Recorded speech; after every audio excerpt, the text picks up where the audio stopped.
Saya Muhammad Ilman, mahasiswa Universitas Tadulako, jurusan Keguruan Pendidikan, program studi bimbingan dan konseling. Hari ini akan membahas tentang pengertian bimbingan dan konseling, tujuan dan fungsi bimbingan dan konseling, asas-asas bimbingan dan konseling, dan komponen program bimbingan dan konseling. Saya akan mulai dari pengertian bimbingan dan konseling. Bimbingan dan konseling adalah proses interaksi antara konselor dan konseli, baik secara langsung maupun tidak langsung, dalam rangka untuk membantu konseli agar dapat mencapai potensi dirinya ataupun memecahkan masalahan yang dialaminya. Bimbingan dan konseling juga dapat didefinisikan sebagai pelayanan bantuan untuk peserta didik, baik secara perorangan maupun kelompok, agar mandiri dan berkembang secara optimal dalam bimbingan pribadi, bimbingan sosial, bimbingan belajar, dan bimbingan karir dalam berdasarkan norma-norma yang berlaku. Tujuan dan fungsi bimbingan dan konseling. Tujuan bimbingan dan konseling adalah untuk membantu individu mengembangkan diri secara optimal sesuai dengan tahap perkembangan dan predisposenya yang dimilikinya, seperti kemampuan dasar dan bakat-bakatnya, berbagai latar belakang yang ada seperti latar belakang keluarga, pendidikan, status sosial ekonomi, serta sesuai dengan tuntutan positif lingkungannya. Kemudian fungsi BK adalah sebagai berikut. Fungsi pemahaman, membantu peserta didik agar memiliki pemahaman terhadap dirinya dan lingkungannya supaya dapat mengembangkan potensi dirinya secara optimal dan menyesuaikan diri dengan lingkungannya secara dinamis dan konstruktif. Kemudian fungsi fasilitasi, memberi kemudahan dalam mencapai pertumbuhan dan perkembangan yang optimal, serasi, selaras, dan seimbang seluruh aspek dalam diri peserta didik.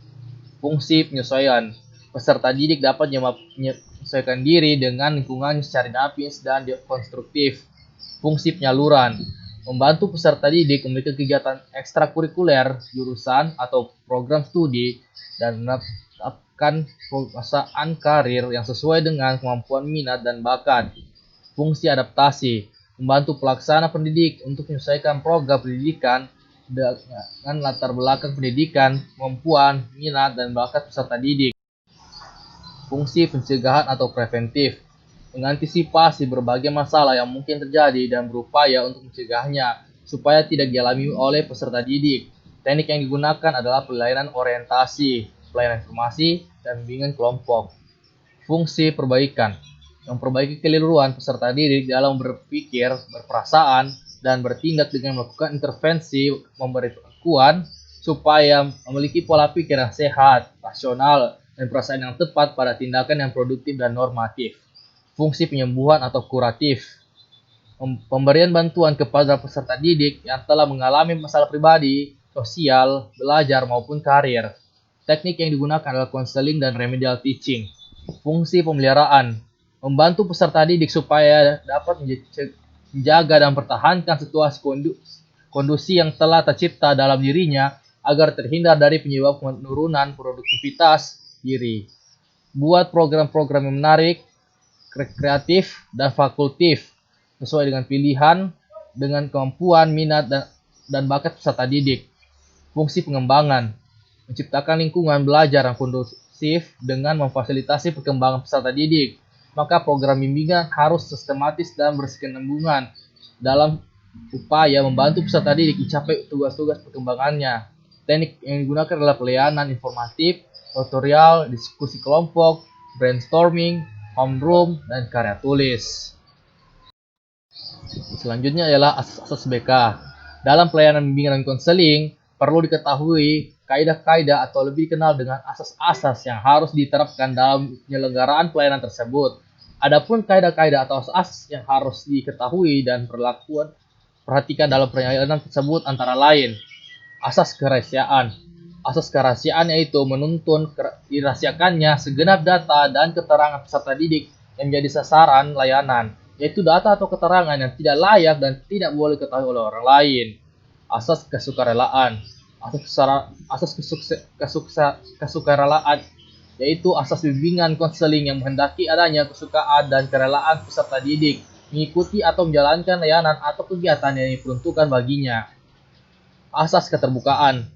Asas keterbukaan yaitu bimbingan konseling yang menghendaki agar peserta didik menjadi sasaran layanan atau kegiatan bersikap terbuka dan tidak berpura-pura. baik dalam memberikan keterangan tentang dirinya sendiri maupun dalam menerima berbagai informasi materi dari luar yang berguna bagi pengembangan dirinya.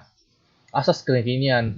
Asas kekinian yaitu bimbingan yang menghendaki agar objek sasaran layanan bimbingan dan konseling ialah permasalahan peserta didik dalam upaya masa sekarang dalam kondisi masa sekarang. Asas kemandirian. Asas kemandirian yaitu asas bimbingan konseling yang menunjukkan pada tujuan umum bimbingan konseling, yaitu peserta didik sebagai sasaran layanan bimbingan konseling diharapkan menjadi individu-individu yang mandiri dengan ciri-ciri mengenal dan menerima diri sendiri dan lingkungannya, mampu mengambil keputusan, mengarahkan, serta mewujudkan diri sendiri. Asas kegiatan. Asas kegiatan itu asas yang menghendaki agar peserta didik yang menjadi sasaran layanan berpartisipasi secara aktif di dalam penyelenggaraan layanan atau kegiatan bimbingan dan konseling. Asas kedinamisan. Asas kedinamisan yaitu asas bimbingan konseling yang menghendaki agar isi layanan terhadap sasaran layanan yang sama hendaknya selalu bergerak maju, tidak monoton dan terus berkembang, serta berkelanjutan sesuai dengan kebutuhan dan tahap perkembangan dari waktu ke waktu. Asas keterpaduan. Asas keterpaduan yaitu asas yang menghendaki agar berbagai layanan kegiatan bimbingan konseling, baik yang dilakukan oleh guru bimbingan konseling atau konselor maupun pihak lain, selalu saling menunjang harmonis dan keterpaduan. Asas kenormatifan. Asas kenormatifan yaitu asas bimbingan dan konseling yang menghendaki agar segenap layanan dan kegiatan bimbingan konseling didasarkan pada dan tidak boleh bertentangan dengan nilai dan norma-norma yang ada, yaitu norma agama, hukum dan peraturan, adat istiadat, ilmu pengetahuan, dan kebiasaan yang berlaku. Asas keahlian. Asas keahlian yaitu asas yang menghendaki agar layanan dan kegiatan bimbingan konseling diselenggarakan atas dasar kaidah-kaidah profesional. Untuk menjamin keberhasilan usaha bimbingan konseling, para petugas harus mendapatkan pendidikan dan latihan memadai, pengetahuan, keterampilan, sikap, dan kepribadian yang ditampilkan oleh konselor atau guru bimbingan akan menunjang hasil konseling. Dan asas alih tangan. Asas alih tangan yaitu yang mendaki agar pihak-pihak yang tidak mampu menyelenggarakan layanan bimbingan dan konseling secara tepat dan tuntas atas suatu permasalahan peserta didik, mengalih tangankan permasalahan ini kepada pihak lain yang lebih ahli. Yang terakhir, asas Tutwuri Handayani. Asas Tutwuri Handayani yaitu asas yang menghendaki agar pelayanan bimbingan dan konseling secara keseluruhan dapat menciptakan suasana yang mengayomi, memberi rasa nyaman, mengembangkan keteladanan, memberikan rangsangan dan dorongan serta kesempatan yang seluas-luasnya kepada peserta didik untuk maju.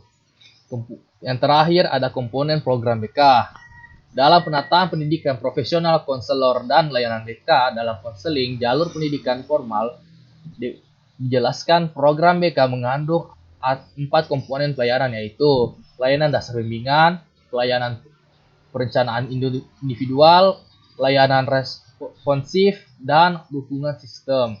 Adapun pengertian tiap-tiap komponen pelayanan tersebut sebagai berikut. Pelayanan dasar.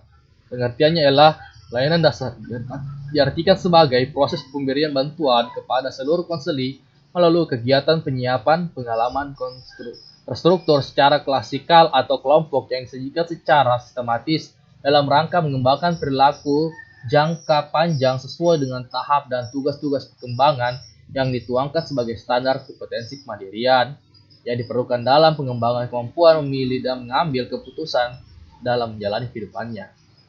Tujuannya adalah pelayanan ini bertujuan untuk membantu semua konseli agar memperoleh pengembangan yang normal, memiliki mental yang sehat, dan memperoleh keterampilan dasar hidupnya, atau dengan kata lain membantu konseli agar dapat mencapai tugas-tugas perkembangannya.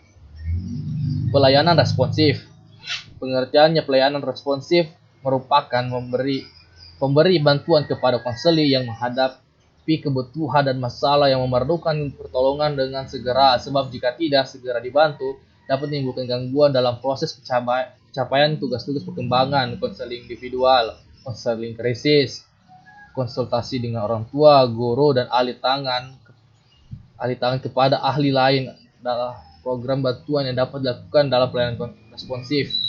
Tujuan pelayanan responsif adalah membantu konseli agar dapat membantu kebutuhannya dan memecahkan masalah yang dialaminya, atau bagi konseli yang mengalami hambatan, kegagalan dalam capai tugas-tugas perkembangannya. Tujuan pelayanan ini dapat juga dikemukakan sebagai upaya untuk mengintervensi masalah-masalah atau kepedulian pribadi, konseli yang muncul segera dan dirasakan saat itu. Perkenalan dalam masalah sosial pribadi, karir, dan atau masalah pengembangan pendidikan.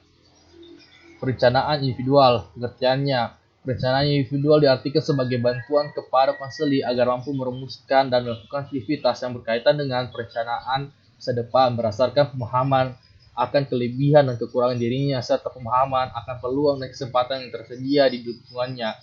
B. Tujuan. Perencanaan individual bertujuan untuk membantu konseli agar 1. Memiliki pemahaman tentang diri dan lingkungannya. 2. Mampu merumuskan tujuan, perencanaan, dan pengelolaan terhadap perkembangan dirinya, baik menyangkut aspek pribadi, sosial, belajar, maupun karir.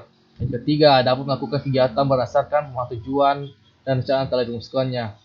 Dan bagian terakhir, hubungan sistem. Ketiga komponen di atas merupakan pemberian bimbingan dan konseling kepada konseli secara langsung, sedangkan dukungan sistem merupakan komponen pelayanan dan kegiatan manajemen, tata kerja, infrastruktur, misalnya teknologi, informasi, dan komunikasi, dan pengembangan kemampuan profesional konselor secara berkelanjutan yang secara tidak langsung memberikan bantuan kepada konseli atau memfasilitasi kelancaran perkembangan konseli.